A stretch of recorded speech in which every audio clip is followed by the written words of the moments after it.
Tenemos entre nosotros nuevamente a Fray Guillermo, de la Orden de los Predicadores de Santo Domingo de Guzmán, quien se encuentra viviendo acá en Acután con los padres dominicos y que nos acompaña en esta ocasión tan especial porque celebramos la fiesta de Santo Domingo de Guzmán.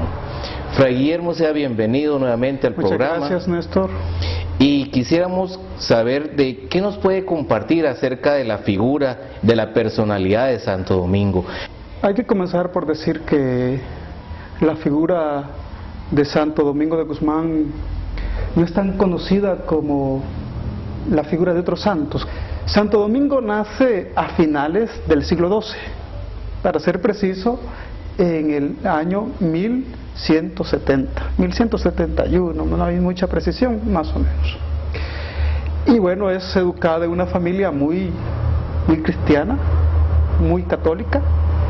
Crece, si quieren ustedes, a la sombra de un gran monasterio de los monjes de Silos. Su padre es de la nobleza, gente, digámoslo así, muy importante, rica, ¿no?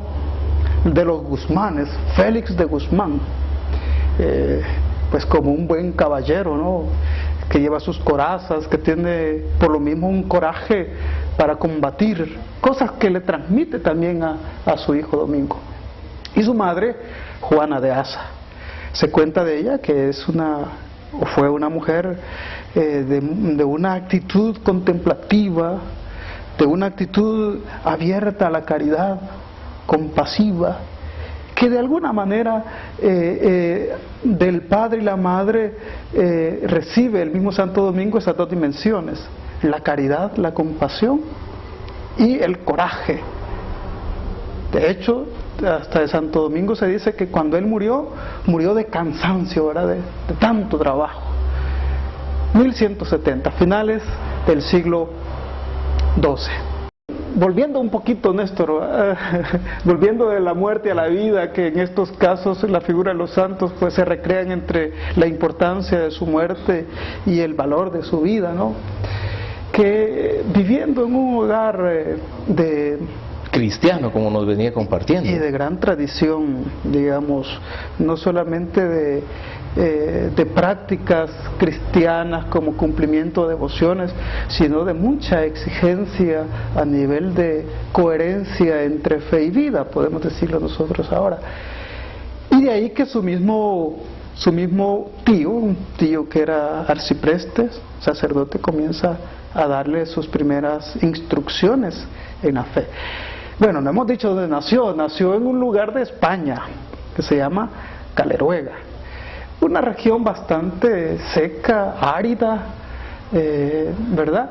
Que de alguna manera Caleruega está en el límite entre las regiones que ocupaban anteriormente los moros y los cristianos, ¿verdad? Hemos escuchado mucho esas historias. ¿Eso qué significa?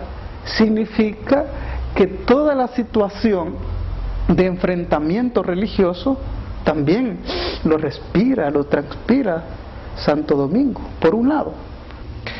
Y vale decir, Néstor, en este sentido, que la idea de fundar una orden no fue como la idea inicial en Santo Domingo, sino más bien la idea original de él es más bien llevar adelante un proyecto de predicación en una situación tan conflictiva, porque no solamente existía el enfrentamiento entre cristianos y moros, como nos decía. Exacto, y no cristianos, ni tampoco existía solo la situación fuerte de pobreza y de calamidades, sino que había otra situación bien importante, y es el surgimiento de herejías, es decir, doctrinas que atacaban fuertemente a la iglesia. O sea que están en contra de la iglesia católica. La doctrina de la fe, digámoslo así.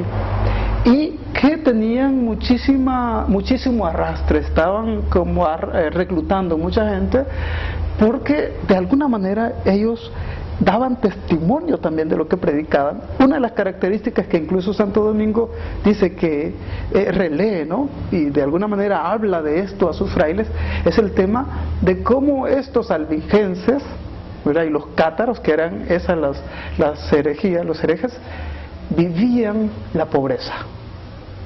Eran gente que de alguna manera trataban de vivir intensamente el desprendimiento de los bienes materiales y llevar una espiritualidad, desde luego, en contra de la fe cristiana, ¿no?, que también arrastraba a muchas personas.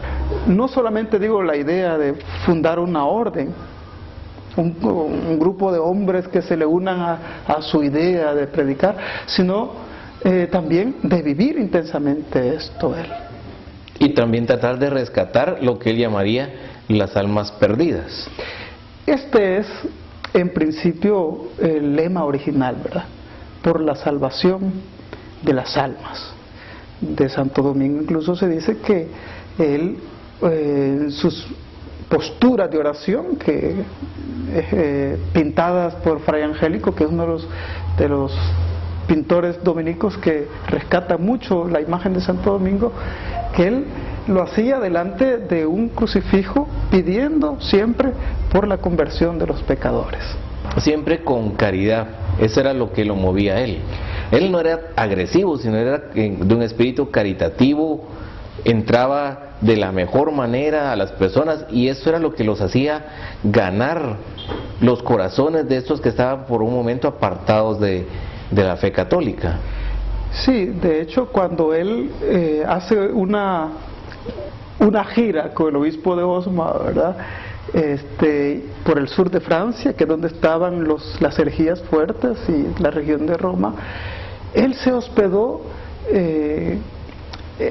que como en un hotelito, podríamos decir, ¿verdad?, y toda la noche, dicen los hagiógrafos, los que escriben la vida de Santo Domingo, pasó discutiendo con el hospedero, que era un cátaro, toda la noche.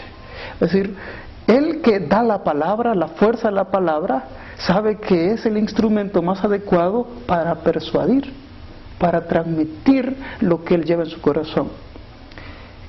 Y amanecieron discutiendo, podríamos decirlo, o de otra manera, predicándole. Y al final lo convence. Lo convierte, podríamos decir, en términos más cristianos, ¿no? Pero en este caso hay que considerar de pura entrada que para convencerlo necesitaba tener también conocimientos. Y por otro lado, que convenciera a través del estilo de vida, el modo, el saber presentarse, el saber estar, forma parte también de la persuasión, y esta es una característica muy del varón evangélico Santo Domingo de Guzmán. De ahí es donde entonces surge la idea de necesario que haya, llamemos así, padres o presbíteros en ese momento, predicadores, porque antes no cualquiera podía salir a predicar, ¿o sí, Fray Guillermo? La predicación estaba restringida, digamos, a algunos ámbitos mucho más jerárquicos, ¿verdad?, digamos, los obispos o los monjes en ese caso, y por otro lado estaban cogiendo mucho terreno de los movimientos heréticos, ¿no?, contra la iglesia, y la idea de Santo Domingo es que hay que de alguna manera salir de las catedrales y predicar por las calles, por los caminos, en las universidades.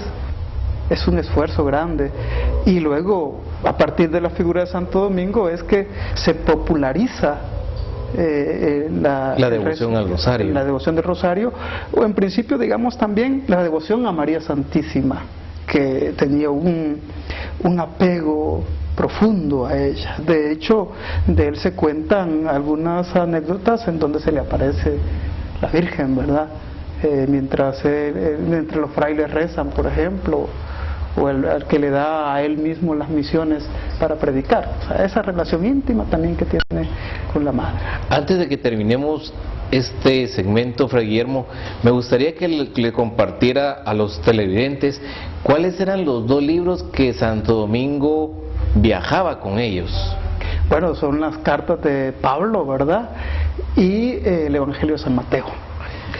Entonces, estimados televidentes, vamos a tomar una breve pausa para continuar nuevamente con ustedes.